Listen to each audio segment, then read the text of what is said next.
Hi everyone, I'm Jodi. Welcome to my channel. I'm really glad that you're here today. Today's video is a fun one. If you have a special event coming up, we're heading into that time of the year where it is weddings, there are baby showers, there's graduations all over the place for high schoolers and for college graduates. So if you look at your calendar for the next coming months, I'm sure you have a special event that you want to just look your very best for. In today's video, I'm going to share with you all the tips and application techniques and the correct layering that you'll want to apply your makeup so that whether you're halfway through the event or all the way to the end, your makeup still looks as flawless and beautiful as it did when you first applied it. So let's get started on this look. We're gonna go through step by step. I'm gonna teach you everything you need to know. So don't worry about memorizing all the steps. You can save this video and go back to it as many times as you need, or pull it up and have me go through it with you while you're getting ready for that special event. So if you're ready, let's do a maturely modified flawless foundation look.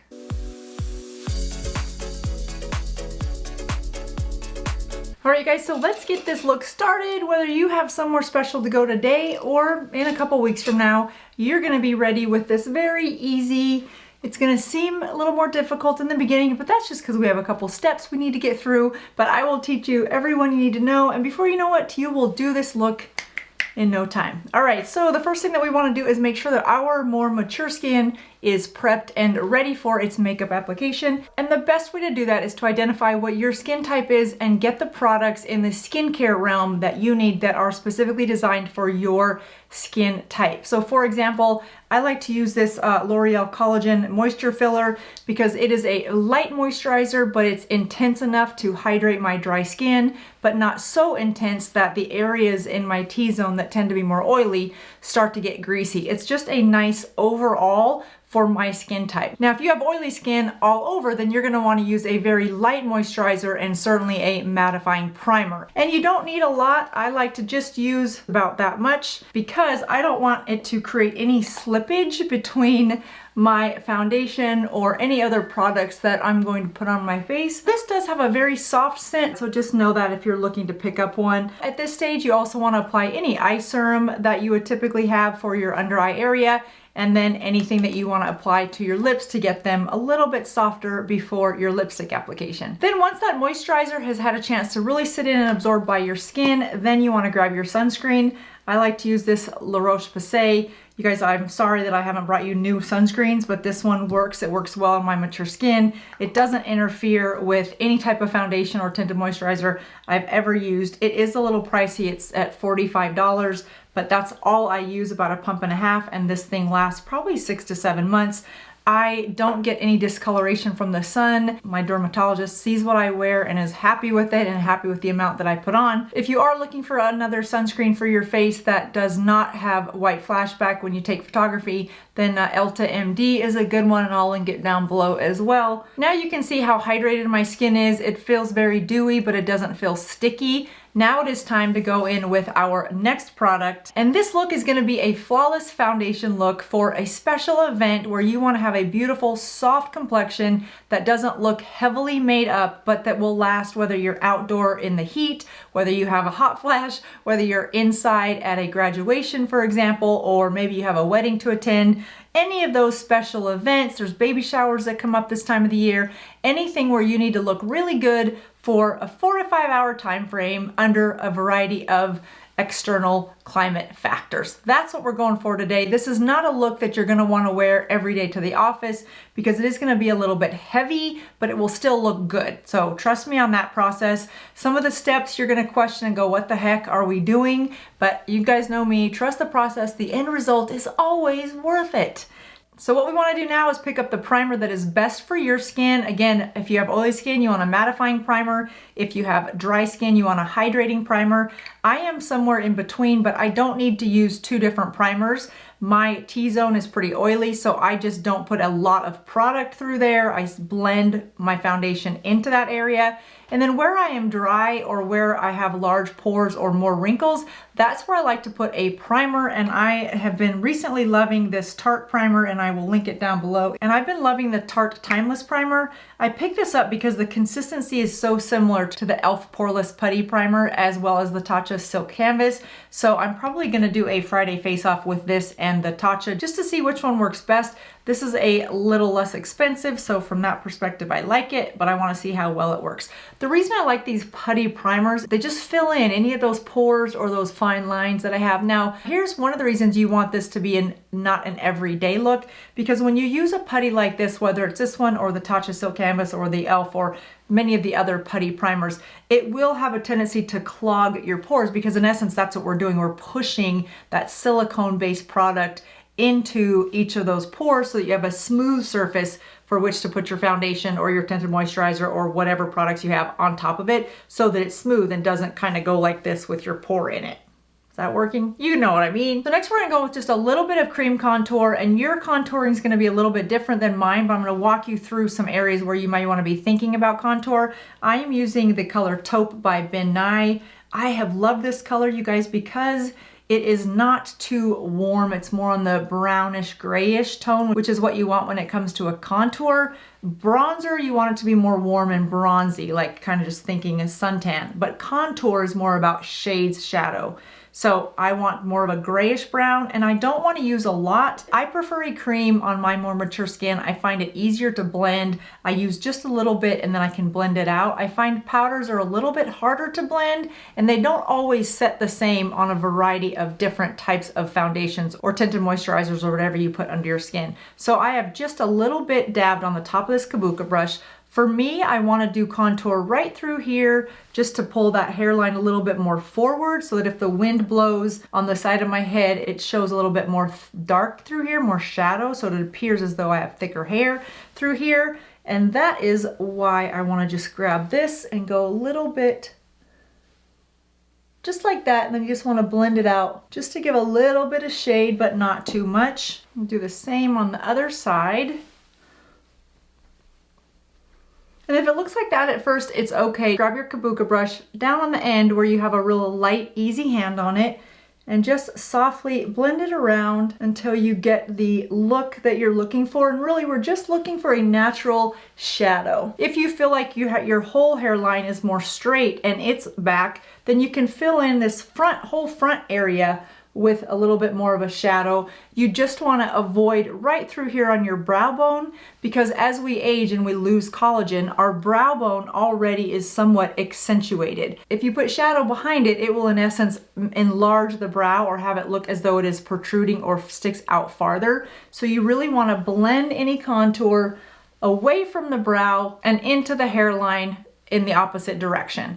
Now let's say, for example, if your face is a little bit more round and you would like it to appear more narrow for this look, contour a little bit down the sides just to give a little bit more shadow, again, to pull it back. Oftentimes you'll see people creating a little bit of a contour right underneath their cheekbone to give the enhanced look of a higher, more pronounced cheekbone. And if you don't have cheekbones and you want to create a little bit more of a chiseled look, then just go right below where your cheekbone is and take the edge of your kabuki brush, get a little bit of that contour, and just go right along that bottom side of your cheekbone and create that line. If you have cheekbones like mine, however, and you have lost quite a bit of volume through the aging process, and then you don't necessarily want to accentuate your cheekbones already. I want to push my cheekbones in so that it doesn't look quite as skeleton looking. And in order to do that, it's going to be a little bit more tricky, a little bit different placement, but the outcome will be beautiful. So still taking that kabuki brush and just take the edge of it.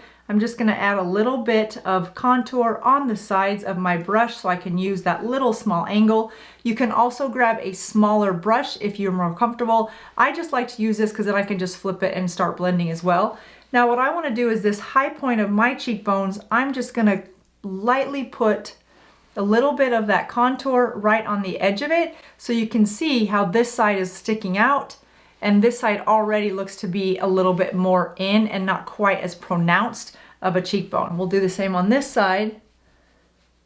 And I will of course blend this, you guys. I'm just doing it to kind of give you a sense of what that will look like once we're done blending it. And I don't want to bring that contour too far forward if you're trying to camouflage your cheekbones, because then it will look like your face really sinks in. And as we age, that's just already happening. So we want to keep that from happening anymore. So once you identify what your cheekbone structure is today, like mine again is highlighted and I want to camouflage them a little bit. If you're the opposite and you don't really see your cheekbones and you want to, so you want to accentuate them by defining them, then you're going to want to do that with your contour. The next area to really pay attention to when it comes to your more aging face is your temple area. Many of us lose volume right through here with the loss of collagen, and that is a telltale sign to anyone that, wow, you have aged. You just lose that volume. So I'm going to add a little bit of concealer, and this is where you want to go about 2 shades brighter than your foundation, because we're going to put foundation lightly over all this, and we want this to be more bright but not obvious to the naked eye. Now I know I'm going to only have this look on for about 4 to 5 hours, and I want a long-lasting, good coverage, highly pigmented look, so I'm going to use the e.l.f. 16-Hour Camo Concealer. If this was going to be an all-day application, I have more dry skin, so I would reach for the Hydrating Camo Concealer by e.l.f. They're both about the same in pigmentation. This one is just, it locks stuff into place a little bit longer. Now I'm just lightly touching this doe foot applicator onto my skin just to leave a track mark of where I want the concealer. I'm not globbing this, so if you see that many dots and think, oh my gosh, that's a lot of concealer, it's barely covering that area. It's just to sort of mark where I know I want it. The other areas where I'm going to want some concealer is right through here. That looks a little purple, just underneath my eyes. And then a little bit on my nose, because my nose tends to turn a little bit red. And because my cheekbones are so pronounced, this part of my face looks more sunken in. I want to bring this out a little bit. Now, in some cases, you may say, no, the bottom part of my face is a little bit heavier, or it's a lot where a lot of the skin has fallen because of the lack of collagen. Then you may feel like this is already too full. Then you do not want to highlight, because remember, highlight enlarges, makes things bigger and brings them forward. You may want to put a little bit more concealer right through here, not on the center of your face, but on the sides of your face, just so that it looks pulled back and slightly lifted. Now that I've got the right shadows and light brightness in the areas that I want when I put on the overall foundation, I'm gonna go in and lightly blend this, but I'm not trying to move that product around. So really light hand. I'm gonna go back to that kabuki brush, make sure all of that contour that we used earlier is rubbed off. And I'm just trying to push stuff in, and I'm gonna go with all the light first, or you can go with all the dark first, either or. You just don't wanna go back and forth between your contour and your concealer, so do all of one first before moving to the other. And if it's around the eye area, you may need to grab a smaller brush. Now, if you don't have a different synthetic brush, then don't worry, just grab your fingers, grab them, they should already be on your hands. Just use your fingertips to lightly press everything in and go underneath your eyes. Sometimes I think our fingers work better because the warmth really does help to blend in some of that product. And as we age, we've got to be more precise where we put these products. So smaller applications, smaller brushes, smaller fingertips really do help us get a more precise application versus when we were younger, we could get it wrong in a few places and it wasn't a big deal. But now we don't really have that luxury, but that's okay. The payoff can still be gorgeous. All right, now that we've got the light stuff colored in, I'm gonna go back to my kabuki brush and just lightly blend any soft lines. We do wanna make sure that we blend everything out smoothly, but not disappear, because that foundation that we're gonna put on, it really needs to lay on a smooth surface and not a product heavy surface. And then I like to just take whatever's left on my brush from a contour perspective and go underneath this area to pull that back. At least knock it down to a double chin from a triple chin. All right, so now what we're gonna do is gonna go in with our foundation, and I am using the House Labs by Lady Gaga on a damp beauty sponge.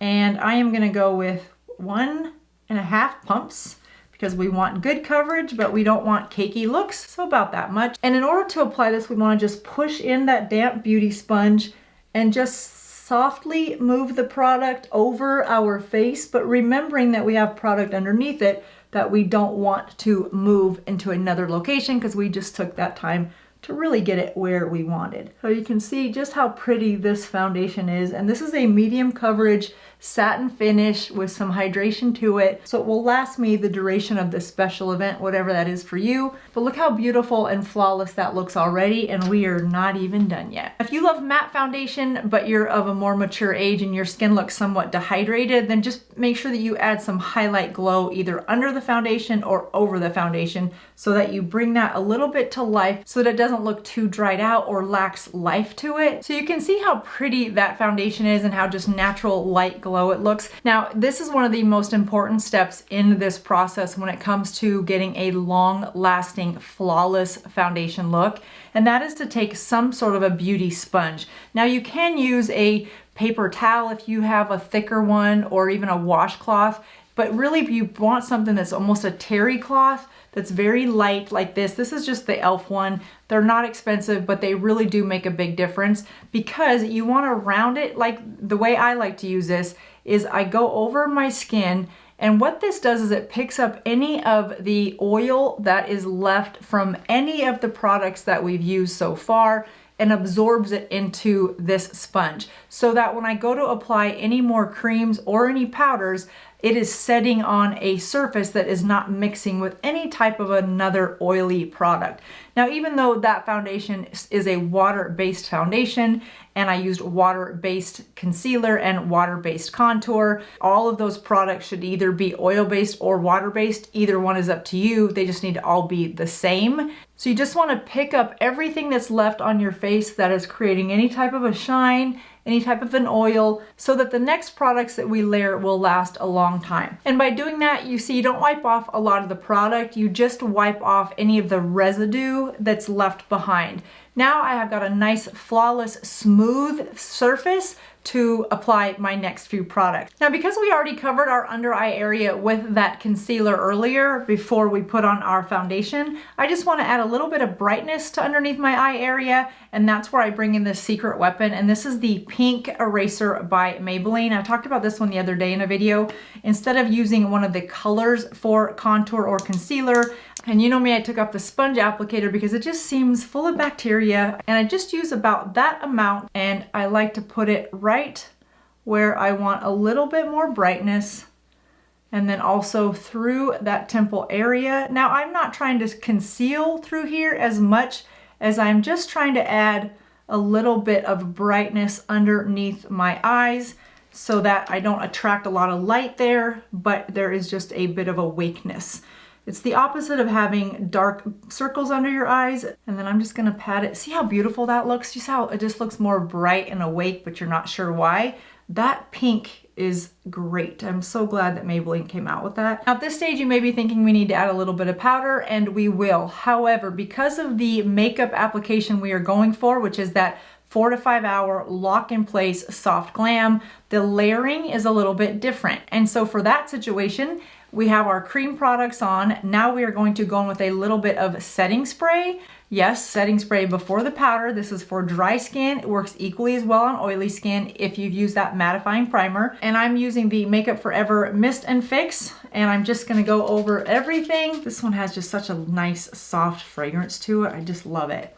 I'm gonna let that really absorb into my skin, give it one last drink of hydration before we go into the powders. We're gonna use a little bit of a powder blush. Now, if you prefer to use a cream blush, you can do that either underneath that foundation in that under sculpting when we did our contour and our concealer, or you can do it now over your foundation. Today, I'm gonna use a powder blush, and I'm just gonna use a soft, soft pink.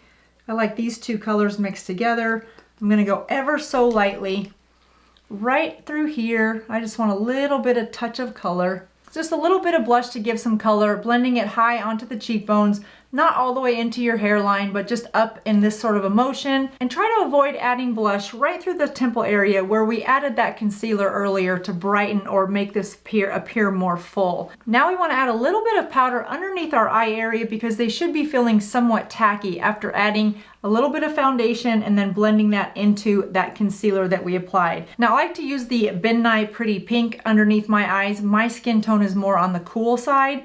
If your skin tone is more neutral or more warm, then you may want to use more of a yellow. The Midnight Banana is another one of my favorite, but I'm going to use the pink, and we've also added a little bit of that pink brightener underneath. So this will just really help lock in the brightness that I'm going for. We're not going to bake. That's just not a favorable technique for more mature skin that I have found. So I like to just take a little tiny bit of the powder in the lid and then get it on a medium-sized tapered brush, tap off any of the excess, and then just lightly press that powder into my concealer area and lock in that bright pink concealer that we used earlier from Maybelline. The reason I like to use a light, fluffy, tapered brush to apply powder, because after you tap off the excess powder, it leaves just the right amount, I have found, for my mature eyes. It locks in the coverage that I'm looking for without looking excessively dry or cakey. If you guys ever had those makeup days where your under eye area looks really nice and then you get out in the light and you're like, oh my gosh, as soon as I smile, it just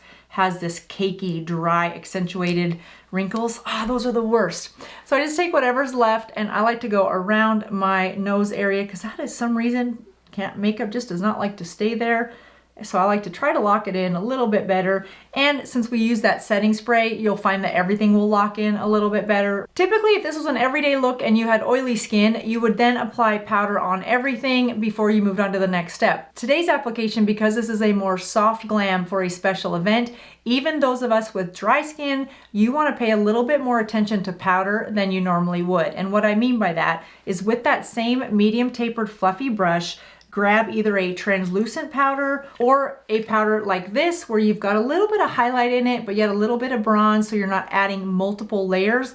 But both oily skin and dry skin, you want to set this overall look with a little bit of powder for different reasons. If you have oily skin, you know the reason is to lock it all in and keep that oil from coming forward and making you excessively shiny.